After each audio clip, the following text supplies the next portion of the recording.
Olá pessoal, aqui é o Velgas. Hoje dia 2 de maio de 2026, 8 horas, horário de Brasília. Tropas norte-coreanas em Slaviansk. Notem o seguinte, Slaviansk é leste da Ucrânia.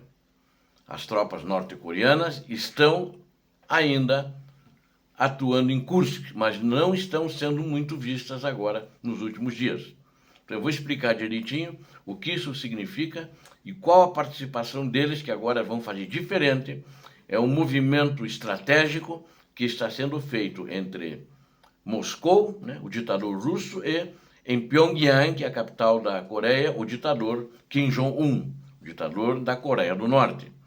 Com a visita do ministro da Defesa russo à Coreia do Norte, sinalizando uma possível ofensiva de verão, com o apoio direto das tropas de Kim Jong-un em solo ucraniano. Seria a primeira vez que eles estariam atuando em solo ucraniano. Antes só estavam em solo russo, na região de Kursk.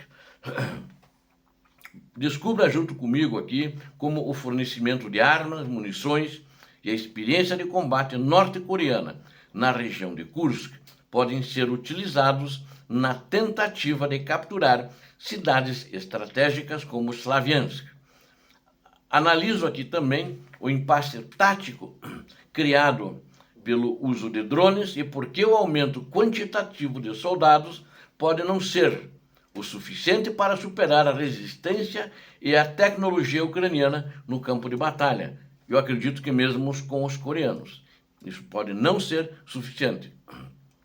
Agora, com este movimento, acontecendo esse movimento, que parece que já está tudo acertado, segundo a inteligência, é um outro cenário, né? São aproximadamente, com os soldados, eles repuseram as baixas, os norte-coreanos, e mandaram mais 3.000 homens. Então ninguém falou no número exato, né? Mas como eles tinham trazido 12.000, tiveram em torno de 4.000 baixas.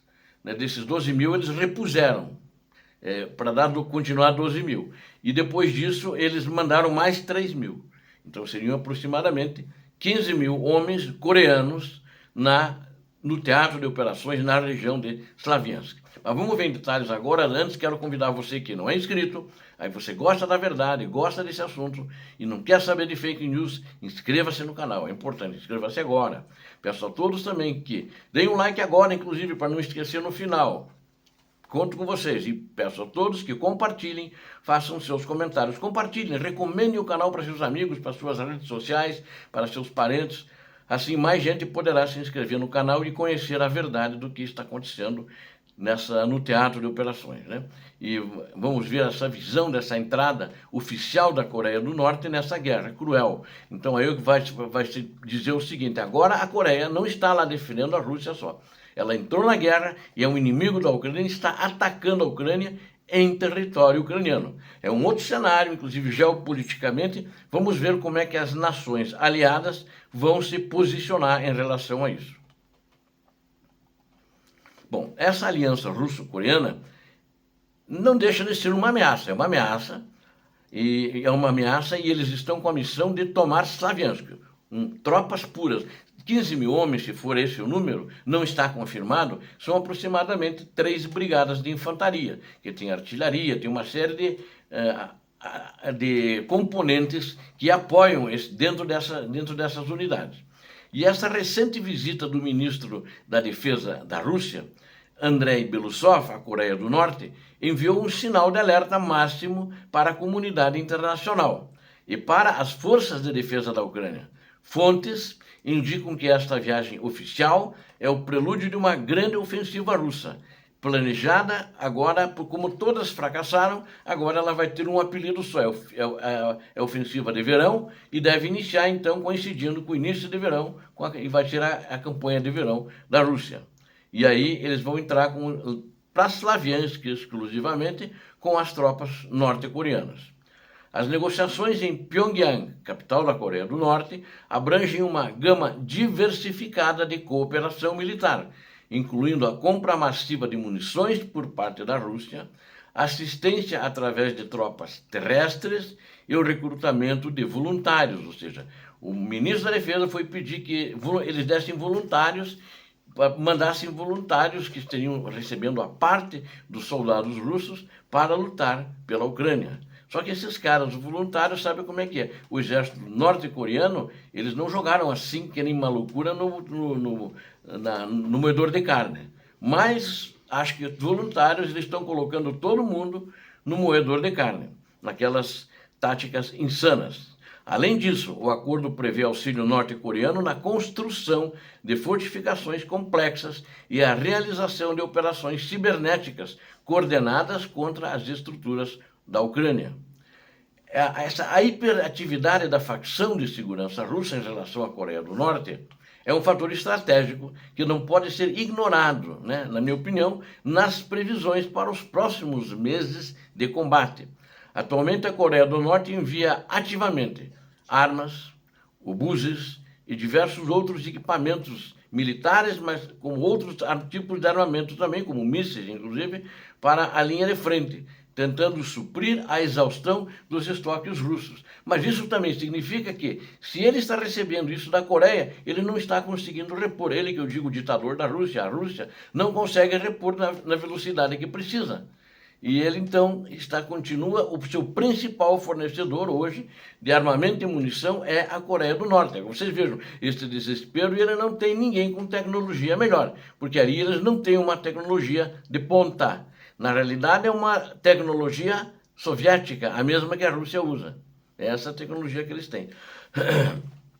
Especialistas militares afirmam que é possível participação das Forças Armadas coreanas em operações especiais em territórios ocupados, como o Donbás, isso seria em Donbás, Slaviansk, que está na província de Donetsk, na região de Donbás. Kherson e Zaporizhia, eles podem participar lá também. Ela foi discutida em detalhes. A experiência de combate que as forças norte-coreanas elas adquiriram ali em Kursk, né, em missões já que estão ali, acredito que mais de um ano, ela é valiosa, essa experiência, pelo alto, e é valorizada, inclusive, pelo alto escalão do exército russo. Especula-se que nesse contingente estrangeiro será utilizado como peça-chave na tentativa de tomar a cidade estratégica de Slaviansk. Então, pode ser que isso aconteça. A inteligência ucraniana diz que vai acontecer. Estão cruzando também informações sobre o que a inteligência sul-coreana está conseguindo descobrir lá na região da Coreia do Norte. Embora o Kremlin tente manter essa participação dos coreanos sob sigilo, a declaração de Kim Jong-un de apoio total, que foi agora uma semana, 10 dias atrás, de apoio total a proteção da soberania nacional russa, são essas as palavras dele, confirma essa profundidade da aliança. Pode ser que ele até mande mais tropas da Coreia, porque o exército dos russos, de fato, está em frangalhos. O impasse tático e a superioridade tecnológica, né? A OTAN permanece em estado de alerta, já foi avisada, diante dessa assistência significativa que Pyongyang fornece a Moscou, sendo atualmente o único aliado a oferecer apoio de tropas e especialistas. Entendo o seguinte, o Kim Jong-un não faria isso sem uma anuência prévia com aquele que segura ele pelas cordinhas do teatro de bonecos, né? Que é o Xi Jinping. Ele faz fronteira e ele, na realidade, depende, a Coreia do Norte depende da China. Então, com certeza, Xi Jinping está sabendo disso. E muito armamento que veio da China veio através da Coreia do Norte para parecer armamento coreano para a Rússia. No entanto, analistas militares independentes advertem que um simples aumento no número de soldados dificilmente mudará de forma radical a situação nas frentes de batalha. Isso os analistas independentes estão dizendo isso, não adianta. Não vai mudar a situação na frente da batalha. A natureza moderna da guerra na Ucrânia, eles, os analistas dizendo isso, é definida pelo uso generalizado e intensivo de drones, que anulam grandes movimentações de massa humana. As questões de comunicação, comando e controle entre tropas de idiomas e doutrinas diferentes criam um impasse. Eles já criaram esse impasse em Kursk, né? E é tanto difícil de ser resolvido apenas com quantidade de gente, né? De quantidade de tropas. Então isso é verdade, é um fato, eles tiveram esse problema, e a língua é muito diferente, né? A língua é muito diferente. Não é uma coisa como o português e o espanhol que acabam se entendendo no final, né? Então, é muito diferente mesmo, né? O norte-coreano, talvez com o chinês desse certo, eles falando com os chineses. Mas por causa disso que eles estão, para Slaviansk, direcionando essas 3 brigadas exclusivamente têm a missão de tomar Slaviansk. Eles vão falar com os russos lá atrás, no alto comando, que deve ter tradutor e tal. Mas ali com os soldados eles não devem se comunicar com os russos, o que talvez seja uma vantagem. Mas a vantagem tecnológica da Ucrânia acho que vai eliminar todas essas condições. Precisa se preocupar, precisa, mas eu acho que eles não vão conseguir avançar.